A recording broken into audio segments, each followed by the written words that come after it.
Hanggang sa araw na ito, yang mga pamilya ng mga biktima ay nagdedemand pa rin ng hustisya, katotohanan at accountability. Habang patuloy din sila natatakot para sa kanilang mga buhay. Samantalang dito po tayo, nagsusulong ng humanitarian considerations para sa individual na mismong akusado ng mga krimen laban sa kanila at laban sa humanity. Noong 2016, sinabi ni Presidente Duterte na wala siyang pakialam sa human rights. At kahit iutos pa ang pagpatay, walang makakaaresto sa kanya.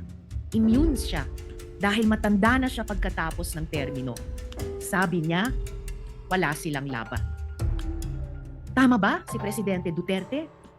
Ang resolusyong ito ang magiging sagot ng Senado sa tanong na iyan.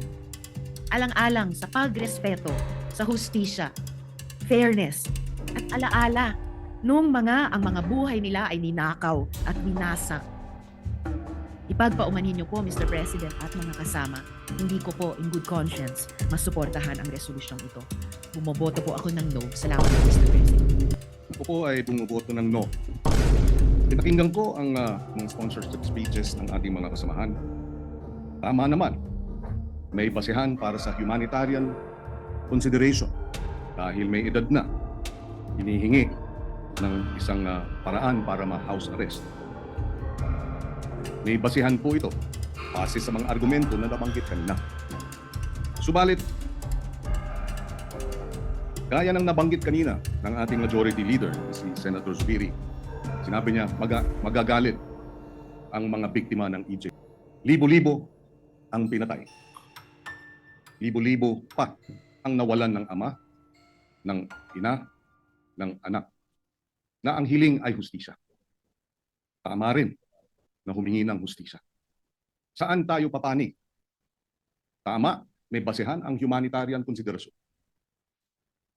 Ngunit may basehan din yung daing at yung dalamhati at yung masasaktan na libo-libo nating mga kababayan na pinatay. Saan tayo? Humanitarian consideration o sa mga daing ng hinihiling ang hustisya? Bilang chairman ng Committee on Justice and Human Rights, nais ko mang pumanig sa isang banda. Tungkulin kong pumanig sa mga daing ng naghahanap ng hustisya. I vote no. A victim of injustice, in Tagalog, gusto niyang gantihan.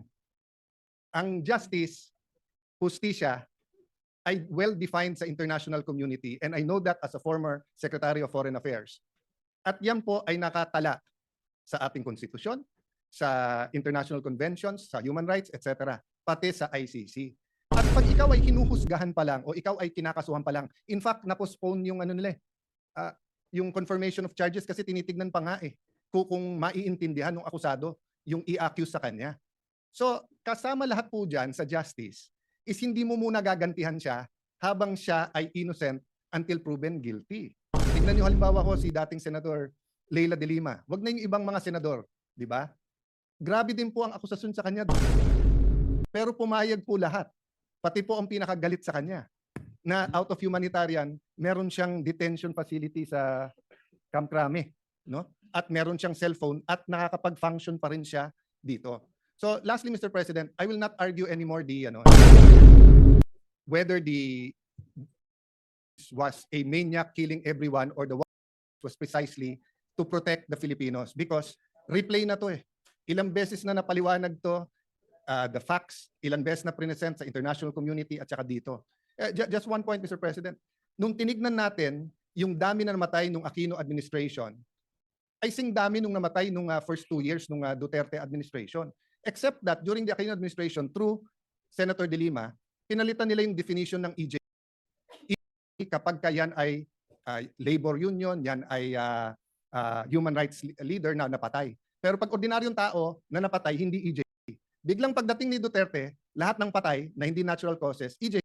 Pero pag kinumpare mo, there was 13 to 16,000 every year in the Aquino and even before Aquino. So again, Mr. President, we're not here to debate that. History will judge. Precisely. Our courts here, the DOJ will ano that. I just have to reply, Mr. President, kasi nga it was brought up as if yun ang dinidebate natin. Ang dinidebate natin humanitarian. Humanitarian ay walang pakialam sa feelings ng mga posibleng biktima. Kasi ang hustisya po ay bulag.